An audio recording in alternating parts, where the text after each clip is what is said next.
Bismillahirrahmanirrahim. Assalamualaikum warahmatullahi wabarakatuh.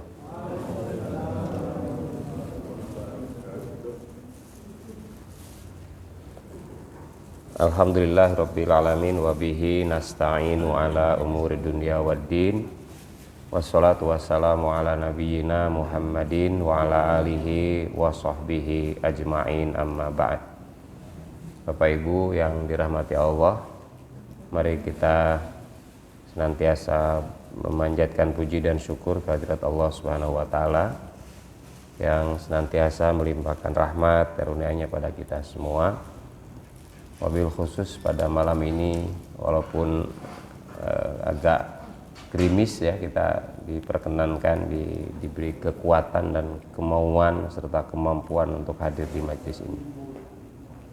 Mengawali kajian malam ini, mari kita sama-sama membaca basmalah. Bismillahirrahmanirrahim. Kita masih membahas tentang hal-hal yang terlarang bagi orang yang junub.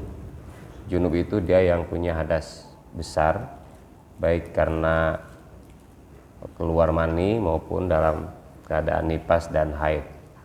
Sudah kita bicarakan bahwa orang yang dalam keadaan junub itu tidak boleh sholat, tidak bisa tawaf. Kemudian di sini disebutkan juga tidak bisa menyentuh dan membawa mushaf. Dan kita sudah sampaikan ada perbedaan pandangan para ulama soal ini, termasuk juga qiraatul Quran dan membaca Al-Quran. Ini juga ada perbedaan para ulama tentang orang yang junub membaca Quran. Dan yang kelima ini sekarang adalah al-muqsu fil masjid. Makasa itu diam, jadi diam di dalam masjid. Jadi menurut Sayyid Sabiq, Bapak dan Ibu sekalian, orang yang dalam keadaan junub, haid, nifas ataupun junub karena keluar mani gitu, dia tidak boleh berada di dalam masjid. Tapi tentu nanti kita bisa lihat dalam hal apa orang yang dalam keadaan junub tidak boleh berada di masjid itu. Yuhramu alal junubi ayam kasafil masjid.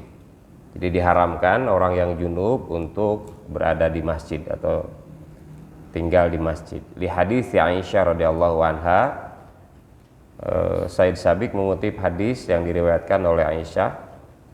Ja'a Rasulullah sallallahu alaihi wasallam. Rasulullah sallallahu alaihi wasallam datang ke Madinah.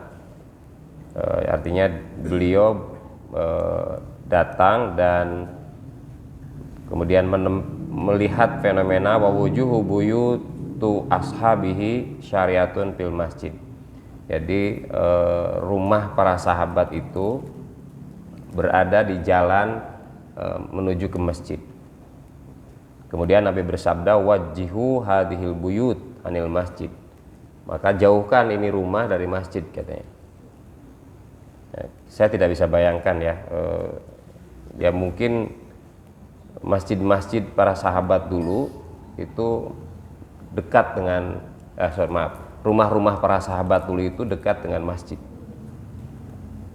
Kalau kita lihat hari ini rumahnya Ali, rumahnya Abu Bakar yang jadi Masjid Ali, Masjid Abu Bakar itu kan sebenarnya tidak terlalu dekat ya. Itu menjadi dekat karena memang pelebaran Masjid Nabawi.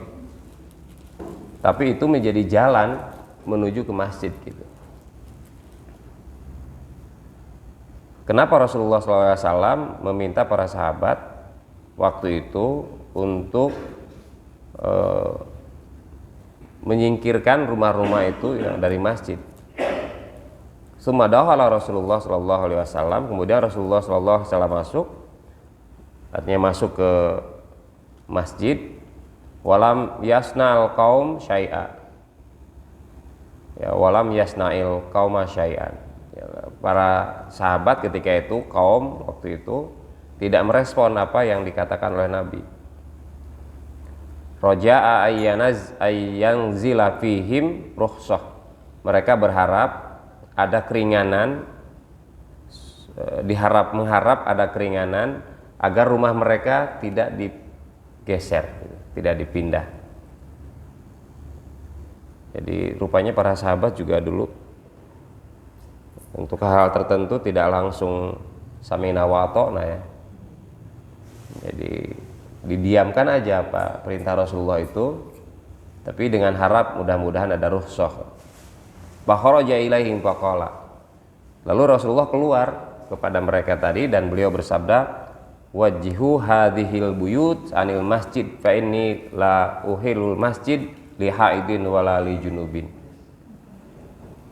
Itu geser tuh rumah itu, jauhkan tuh ini rumah dari masjid, karena aku tidak membenarkan masjid bagi orang yang haid dan bagi orang yang junub.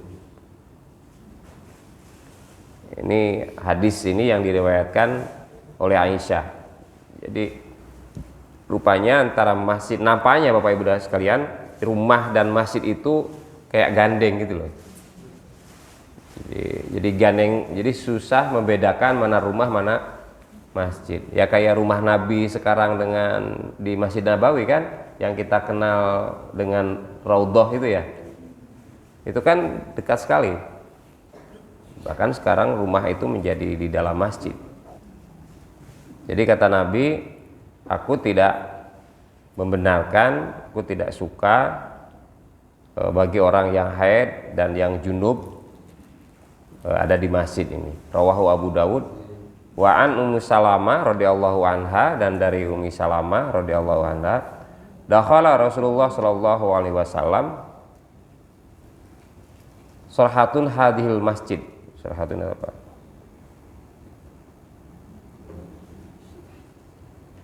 Apa soroha itu ya? Sorry. Apa Pak? Ya? Kita lihat dulu artinya. Saya nggak tahu. Soroha.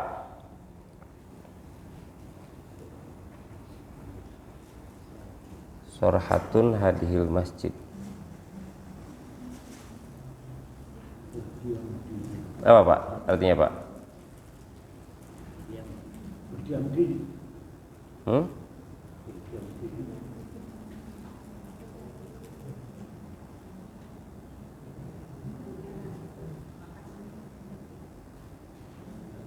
Soroha, berdiam diri.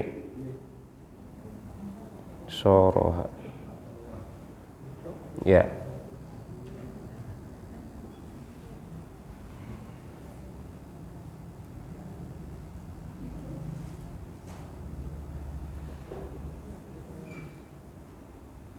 Jadi Nabi memasuki masjid dan kemudian beliau berada di masjid itu, lalu panada bi'a'la sautuhu. Kemudian beliau memanggil dengan suara yang keras gitu, innal masjida la yahillu li haidin wala li junubin. Sesungguhnya masjid itu tidak halal bagi orang yang haid dan tidak halal bagi orang yang junub. Jadi ini Bapak Ibu sekalian ada dua hadis ya. Pertama tadi hadis dari Aisyah, yang kedua ini hadis dari Ummu Salamah yang dikutip oleh Said Sabiq untuk memberikan penegasan bahwa perempuan yang haid dan yang junub, perempuan haid dan orang junub itu tidak boleh ada di masjid. Dikatakan di sini wal haditsani yadullani ala adami hillul lubsu fil masjid wal muksu fihi lil haidin wal junub. Jadi ini dua hadis yang menunjukkan bahwa tidak adanya peluang bagi orang yang haid dan yang junub berada di dalam masjid ya. Tetapi lakin yurahisulahuma fil istiyaz, tapi ada rukhsah, ada keringanan bagi dua kelompok ini ya. Jadi bagi dua kelompok ini, yaitu orang yang sedang dalam keadaan haid atau dalam keadaan junub, ada keringanan untuk bisa di masjid berdasarkan firman Allah, ya ayyuhalladzina amanu la taqrabus sholata wa antum sukara hatta ta'lamu ma taqulun. Wahai orang-orang yang beriman, la taqrabus sholata, jangankah engkau mendekati sholat, wa antum sukara, engkau dalam keadaan mabuk, hatta ta'lamu ma taqulun, sampai kamu tahu apa yang kamu katakan. Wala junuban, dan juga orang dalam keadaan junub. Jadi Bapak Ibu sekalian, la taqrabu sholata ini ya sesungguhnya adalah sholat. Jadi kamu di dalam sholat dalam keadaan mabok dan juga dalam keadaan junub, illa abiris sabil hatta tastaksilu, kecuali lewat. Itu. Jadi kalau memahami la taqrabu sholata mendekati sholat, berarti kan ada yang memahami bahwa mendekati sholat itu dia sholat. Karena persoalannya orang yang mabuk mendekati sholat kayak apa, ya kan? Tapi kalau dikaitkan dengan topik mengenai larangan ke masjid, larangan berada di masjid, wala junuban illa abiri sabil, berarti mendekati tempat sholat gitu, mendekati sholat artinya tempatnya. Sehingga bagi perempuan yang dalam keadaan haid atau dalam keadaan nifas atau yang junub itu boleh ke masjid, tapi tujuannya adalah hanya lewat aja, hatta tastag silu, sampai dia bersuci, sampai dia mandi. Nah, Bapak dan Ibu sekalian, memahami lewat itu gimana? Apakah lewat jalan gitu, atau masuk ke masjid, atau seperti apa? Nah, ini di sini terjadi perbedaan. Nanti kita lihat penjelasan berikutnya. Wa an Jabirin radhiyallahu anhu qala, berkata Jabir, kana ahaduna yamurru fil masjid junuban mustazan. Jadi kami salah satu di antara kami lewat masjid dalam keadaan junub dan gak apa-apa gitu. Rawahu Ibnu Abi Syaibah wa Sa'id bin Mansur fi sunanihi. Wa an Zaid bin Aslam qala kana ashabu Rasul Allah sallallahu alaihi wasallam yamshuna fil masjid wa hum junub. Jadi sahabat-sahabat Rasulullah juga jalan di dalam masjid, mereka dalam keadaan junub. Bapak Ibu sekalian, ini kan masjidnya bukan kayak masjid gini. Masjid dulu kan hanya patok-patok aja gitu. Jadi orang bisa lewat lalu lalang ke masjid. Kalau Bapak Ibu sekalian dalam keadaan junub mau masuk ke sini mungkin agak rikuh juga. Jadi para sahabat Nabi dulu ya berjalan di dalam masjid, dia dalam keadaan junub. Itu diriwayatkan oleh Munzir. Wa an Yazid bin Hubeb, dan dari Yazid bin Hubeb, anna rajulan minal ansor. Jadi ada seorang dari kalangan Ansor. Ansor itu apa Bapak Ibu? Orang yang menolong rombongan Rasulullah dari yang hijrah dari Mekah ke Madinah. Makanya disebut dengan kaum Ansor. Kanat abwabuhum ilal masjid. Oh, jadi orang Ansor itu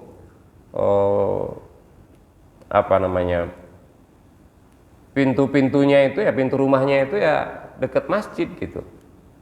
Mungkin nempel-nempel gitu. Fakana tusibahum janabah fala yajidunal ma'a.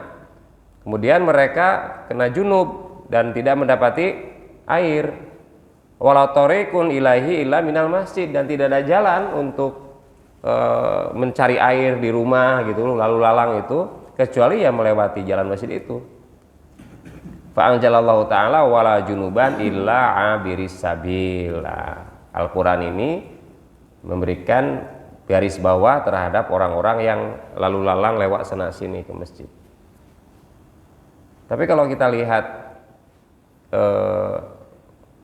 masjid yang dimaksud adalah tempat sholat gitu. Karena mungkin dulu tidak ada masjid-masjid yang kayak begini nih. Kalau saya sih memahami karena konteksnya zaman dahulu itu kan berbeda dengan sekarang. Orang haid itu kotor. Maksud saya kotor bukan badannya ya, haidnya itu loh Bapak Ibu sekalian. Kemudian dia bisa netes gitu, bisa ngotori tempat sholat. Ya, jangan dibayangkan sekarang ada apa namanya, pembalut lah gitu, ada pembalut ya, dulu kan nggak ada pembalut. Tapi juga ide untuk melindungi darah haid supaya tidak, sudah ada waktu itu juga dengan menggunakan kain ya kan. Ibu saya zaman dulu ya pakai ke handuk, ya kan? Pakai handuk itu dia bisa bongkar pasang, Pak, ya kan? Dipakai yang satu dijemur gitu. Nanti bersih ya, ini dipakai lagi, yang ini dijemur. Tapi Bapak bisa bayangkan tuh, kan darah toh, nempel di handuk, dicuci, dijemur, itu kayak kayu, Pak. Keringnya itu kayak kayu, saking kerasnya gitu loh. Zaman dulu, zaman sebelum ada pembalut, saya masih merasakan itu, karena saya di kampung, jadi pembalut mungkin hanya untuk orang kota saja. Nah, ayat ini muncul berkaitan dengan sahabat Nabi yang rumahnya dekat dengan masjid, mereka dalam keadaan junub lalu lalang begitu saja.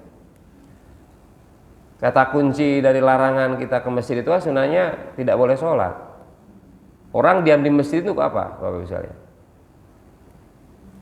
Untuk iktikaf. Nah, jadi kalau Bapak Ibu datang ke masjid niat beriktikaf itu ibadah. Iktikaf itu harus dalam keadaan suci. Itu tidak boleh datang ke masjid. Pertanyaan misalnya untuk arisan gimana? Arisan di masjid. Karena rumahnya kecil-kecil, ada tempat lebar gitu kan.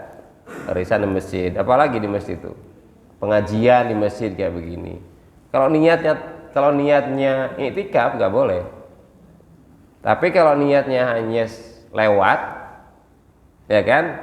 Lewat, ya saya nanti akan keluar dan tidak terikat oleh keadaan saya di masjid sebagai kesempatan untuk menjalankan ibadah. Ya kita bisa pahami itu adalah keadaan lewat.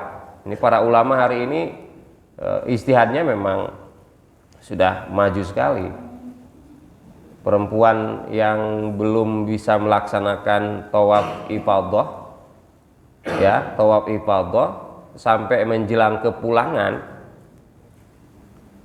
itu dibolehkan untuk melaksanakan tawaf dalam keadaan haid, asal dibungkus, ya kan, asal dibungkus. Kalau tawaf wada malah no problem gitu. Tapi tawaf ifadah yang merupakan rangkaian kewajiban dalam menjalankan ibadah haji, ya rukun haji itu dibolehkan dalam keadaan haid gitu, asal dibungkus, dipastikan tidak ada darah yang menetes di situ. Nah, sekarang pemanfaatan masjid itu sudah bermacam-macam. Menurut saya apa yang dikemukakan oleh Said Sabiq ini benar, karena dia berdasarkan pada hadis-hadis yang dikisahkan oleh Said Sabiq sendiri. Setidaknya dia mengutip 2 hadis dari Ummu Salamah sama dari Aisyah. Tapi konteksnya para sahabat tadi lewat-lewat ke sana kemari, lah kita tinggal memaknai lewat itu apa? Ila abiri sabil. Apakah lewat itu hanya jalan gitu? Atau lah kita juga, karena nanti ada hadis lain ya yang dijadikan argumen juga oleh Said Sabiq. Misalnya hadis ini nih, ya rawahu yang tadi qala Syaukani, ya. Syaukani berkata sebagai konsekuensi dari hadis ini, hada minad dalalah alal matlubi, ini adalah dalil argumen dari dari yang dibutuhkan adanya keraguan tentang orang yang itu mau ke masjid itu gimana gitu. Lewat itu seperti apa? Larangan masuk berada di masjid itu kayak apa? Ini adalah dari Aisyah, hadis dikutip dari Aisyah radhiyallahu anha, qala li Rasulullah sallallahu alaihi wasallam. Jadi Aisyah menceritakan bahwa Nabi berkata kepadaku, kata Aisyah, nawilnil humrah minal masjid. Itu ambilkan itu ciduk atau wadah dari masjid. Fakultu, aku berkata, Aisyah yang berkata, ini haidun, aku haid gitu. Berarti kan Aisyah juga tahu bahwa Rasulullah tidak suka kalau perempuan haid di masjid gitu. Sehingga Aisyah ketika diminta oleh Rasul, ambilkan itu wadah itu di masjid gitu. Kemudian ini haidun, aku sedang haid. Faqala, Rasul bersabda, inna haidotiki laisat fi yadiki. Haidmu itu bukan keinginanmu gitu. Haidmu itu bukan keinginanmu. Rawahul jamaah illal Bukhari. Artinya Rasulullah kan memperkenankan tuh Aisyah untuk mengambil barang itu, ya kan, ke masjid itu. Kita bisa ambil pelajaran di sini Bapak dan Ibu sekalian. Makanya saya ini, mohon maaf, ini saya secara pribadi mengatakan ini yang mungkin yang terlarang itu memang niat untuk ibadah di masjid gitu. Karena memang ibadah di masjid itu ya harus wudu gitu, tidak punya hadas kecil maupun hadas besar. Sehingga untuk ngambil barang itu loh Pak, ya kan, ngambil barang misalnya Bu Topik diminta oleh Pak Topik, mah ambilkan itu di masjid, aku lagi haid. Ropopo berdasarkan hadis ini gitu loh. Ngambil apa, ngambil barang, ngambil karpet, ngambil apa, itu kan tidak masalah. Terus gimana kalau pas di dalam masjid kemudian ngobrol sebentar ada ibu yang lain misalnya, kan agak lama gitu dalam masjid. Menurut saya tidak apa-apa, karena itu tidak punya niat untuk tinggal diam di dalam masjid dalam konteks menjalankan ibadah. Wa an Maimunah, dari Maimunah radhiyallahu anha qalat kana Rasulullah sallallahu alaihi wasallam yadkhulu ala ihdana, ya. Rasulullah sallallahu alaihi wasallam masuk ke salah satu rumah kami, wahiyah haidun, dan dia si wanita yang istri Rasulullah itu dalam keadaan haid. Fayadau ra'suhu, dan Rasulullah kemudian meletakkan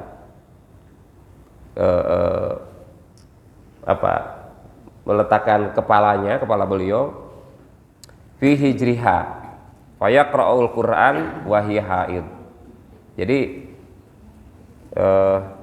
ini luar biasa nih Rasul nih ya sekalian. Jadi beliau datang ke salah satu istrinya, ke rumahnya, kemudian beliau duduk lalu membaringkan kepalanya di pangkuan istrinya. Manja sekali ya. Ayah pernah nggak berbaring di paha si Umi gitu ya, di pelukannya. Saya kan masih pengantin baru Bu, masih 4 tahun gitu. Nah ini Rasulullah datang ke istrinya dalam keadaan haid itu, kemudian beliau berbaring di pangkuan istrinya, kemudian beliau baca Quran. Jadi sambil tiduran begitu baca Quran, wahiyah haidun, dan istrinya itu dalam keadaan haid. Sumataqumu ihdana, kemudian salah satu di antara kami berdiri bihumratihi fatadauha fil masjid wahiyah haid. Salah satu di antara kami, berarti kalau begitu ada perempuan di sekitar, mungkin istri Nabi jangan-jangan deket-deket kan? Deket-deket kan? Jadi ketika masuk ke situ istri yang lain ada. Luar biasa itu ya. Ibu-ibu kalau sekarang marah semua itu. Jangan kan bisa deket-deket ya kan, baru lihat selfie dengan siapa aja sekarang marah itu. Jadi, ya? Oh gitu.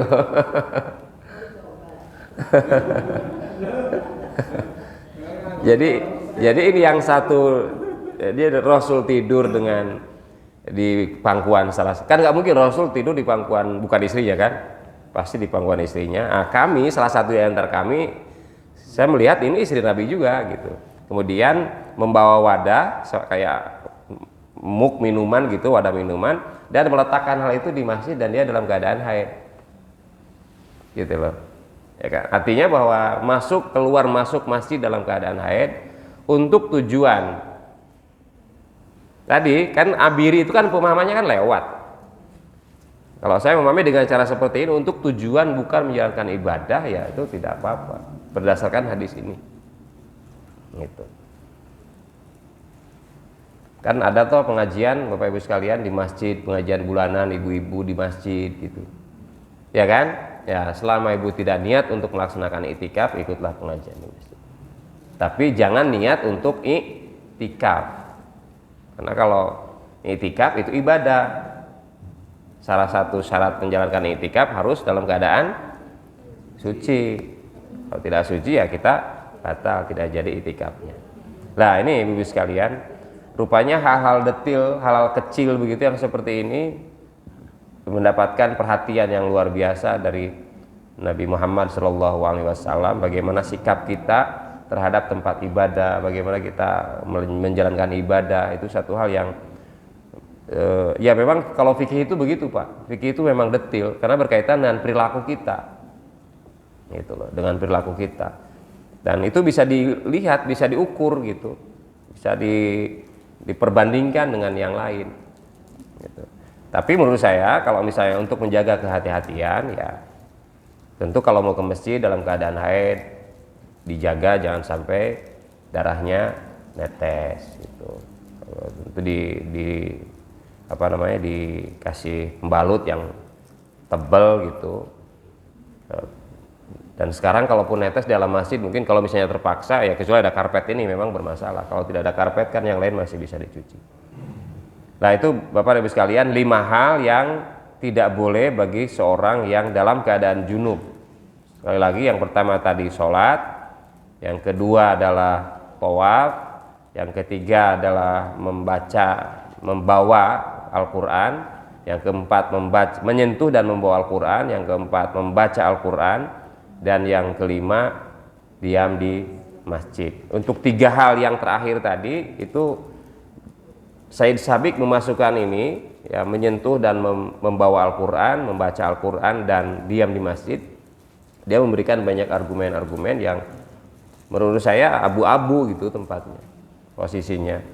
Jadi tidak boleh baca Quran, tidak boleh bawa Quran, tidak boleh masuk ke masjid, tetapi ada ruang-ruang yang ternyata ketika ini tidak boleh itu dalam keadaan yang lain diperkenankan. Ya ini Bapak sekalian berkaitan dengan hal-hal yang dilarang bagi seseorang yang dalam keadaan junub. Ya. Mungkin ada pertanyaan, monggo Bapak Ibu. Ya monggo Bu.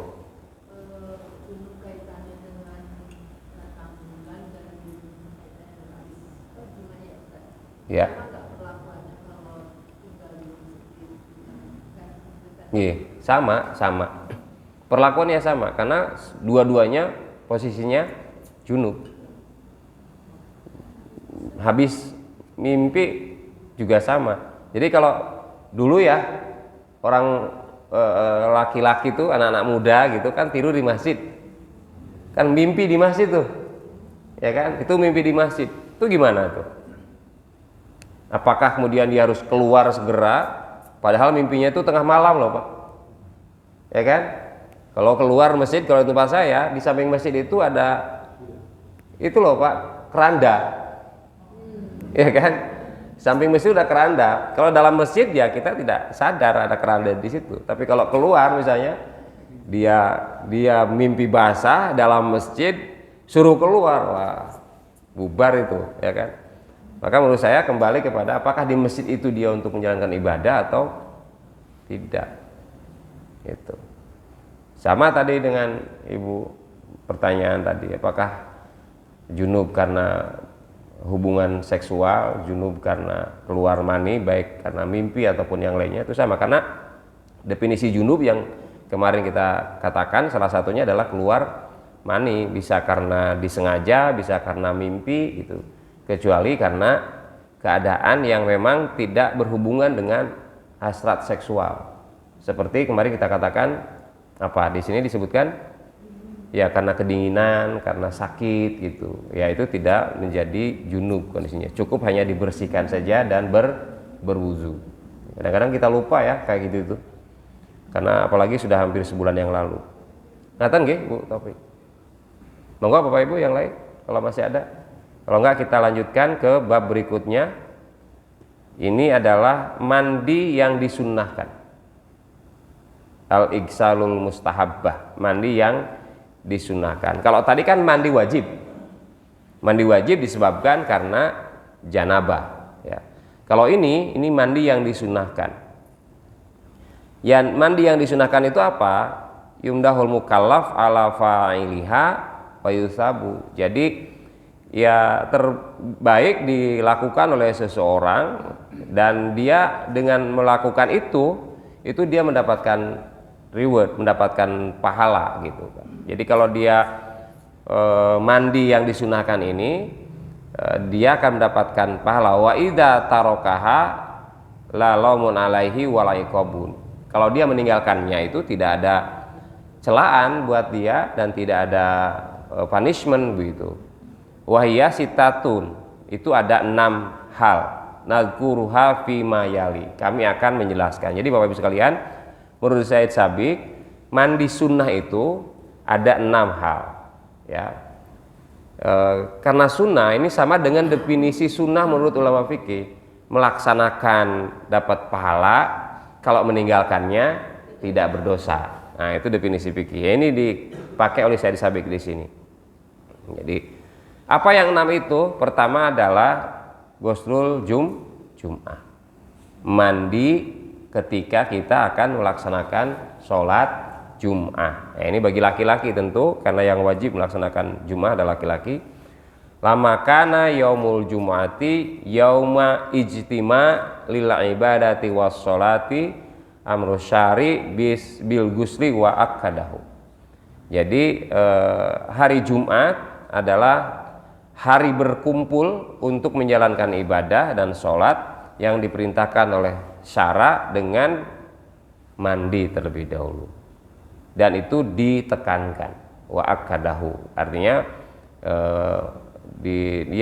dikuatkan gitu, bahwa orang yang akan melaksanakan sholat Jumat itu diminta dengan kuat agar mandi terlebih dahulu. Liyakun muslimuna fi istima'ihim ala ahsanin halal minan nadhafah wa tatahhur. Jadi ini adalah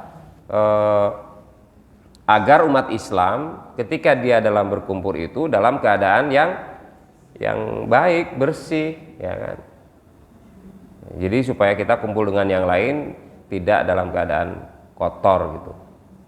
Fa'an Abi Sa'id radhiyallahu anhu anna Nabiyya sallallahu alaihi wasallam qala ghuslul jum'ati wajibun ala kulli muhtalimin wa yamassa minat tibi ma yuqaddiru alaihi. Menurut hadis yang diriwayatkan oleh Abi Sa'id, bahwasanya mandi hari Jumat itu wajib ala kulli muhtalimin, kepada seorang yang sudah ihtilam. Ihtilam itu apa? Orang yang sudah mimpi basah, dan ayamasa minat tibi, dan menggunakan wewangian mayuqadiru alaihi, sesuai dengan kemampuannya. Jadi hari Jumat itu diminta kita untuk mandi terlebih dahulu, mandi wajib tadi, dan pakai wewangian. Ini hadis riwayat Bukhari dan Muslim. Wal muradu bil muhtalimi al balik. Jadi yang dimaksud dengan ihtilam itu adalah balik.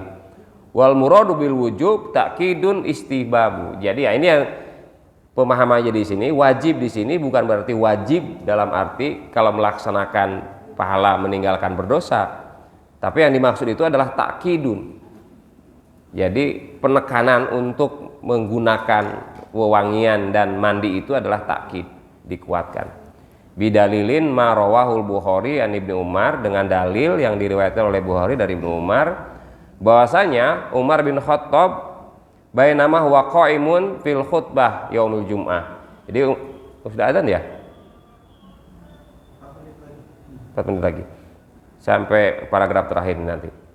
Jadi pada hari Jumat Umar bin Khattab melaksanakan khutbah Jumat, idzahala rajulun minal muhajirin al awwalina min ashabin Nabi sallallahu alaihi wasallam, tiba-tiba masuk seseorang muhajirin dari sahabat Nabi, wa huwa Utsman, oh dia Utsman namanya. Maksudnya udah Utsman bin Affan. Fanadahu Umar kemudian memanggil Utsman, ayatus sa'ahadhi, ini hari apa, ini jam berapa gitu kan. Qala inni syaghaltu falam anqalibu ila ahli hatta sami'tu nida hatta sami'tu ta'din falam azid an tawaddu.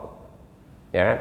Jadi aku sibuk hari ini dan aku tidak sempat pulang ke rumah sehingga aku mendengar panggilan adzan, lalu aku tidak mandi, hanya berwudu saja. Faqala wal wudu aidan waqad alamta. Wal wudu, bukankah wudu itu Anda tahu anna Rasulullah sallallahu alaihi wasallam kana ya'muru bil ghusli. Bukankah kamu tahu bahwa Rasul meminta kita, menyuruh kita untuk mandi. Itu ditegur oleh Umar bin Khattab. Ya. Nanti ada penjelasannya Bapak Ibu sekalian, ini masih panjang sekali, ada beberapa paragraf, 1, 2, 3 paragraf panjang-panjang. Tapi salah satunya yang membuat bahwa mandi Jumat itu bukan wajib, hanya sampai pada batas sunnah muakkad, sunnah yang ditekankan, karena berdasarkan hadis ini, ya, riwayat sahabat ini, bukan hadis, riwayat sahabat ini, asar sahabat ini, bahwa Utsman bin Affan tidak meninggalkan sholat Jumat untuk mandi. Tetap saja beliau melanjutkan sholat Jumatnya. Kalau misalnya Umar menyuruh dan memaksa Utsman untuk pulang mandi gitu, itu menandakan wajib. Sama dengan hadis Rasulullah tentang kalau saja ada orang yang tidak melaksanakan sholat berjamaah, maka akan kubakar rumah itu. Nah, bagi orang yang memahami larangan itu menjadi wajib hukumnya sholat berjamaah untuk laki-laki. Tapi karena Rasulullah tidak ada fakta dan berita kepada kita bahwa beliau membakar rumah yang tadi tidak melaksanakan sholat berjamaah itu, maka sholat berjamaah hukumnya sunnah muakkadah. Tapi kalau misalnya ada hadis yang menceritakan betul-betul Rasul membakar rumah orang yang tidak sholat berjamaah, maka hukum sholat berjamaah wajib, dan bakal habis tuh rumah-rumah penduduk itu. Dibakarin semua. Ngaten nggih Bapak Ibu sekalian, yang bisa saya sampaikan pada malam hari ini. Monggo Pak, mari.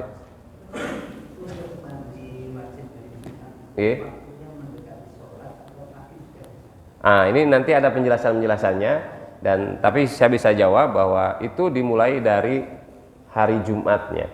Jadi pagi hari Jumat, misalnya Bapak batal lagi wudunya gitu, sudah tidak perlu lagi mandi lagi, ya kan? Sampai kapan? Sampai selesai melaksanakan sholat Jumat. Jadi kalau mandi setelah sholat Jumat di hari Jumat itu tidak masuk ke dalam kategori mandi yang disunnahkan ini. Sudah masuk. Kan mungkin Pak Farid sekalian malamnya kan katanya malamnya menjalankan sunnah, paginya juga sunnah. Jadi dalam hari itu kita banyak sunnah gitu. Oke Pak, insya Allah itu nanti ada di penjelasan berikutnya. Ngatan Bapak Ibu yang bisa saya sampaikan, kurang lebihnya mohon maaf. Kita akhiri dengan bersama-sama membaca doa bisa majlis. Subhanakallahumma wa bihamdika asyhadu an la ilaha illa anta astaghfiruka wa atubu ilaik. Walhamdulillahirabbil alamin. Assalamualaikum warahmatullahi wabarakatuh.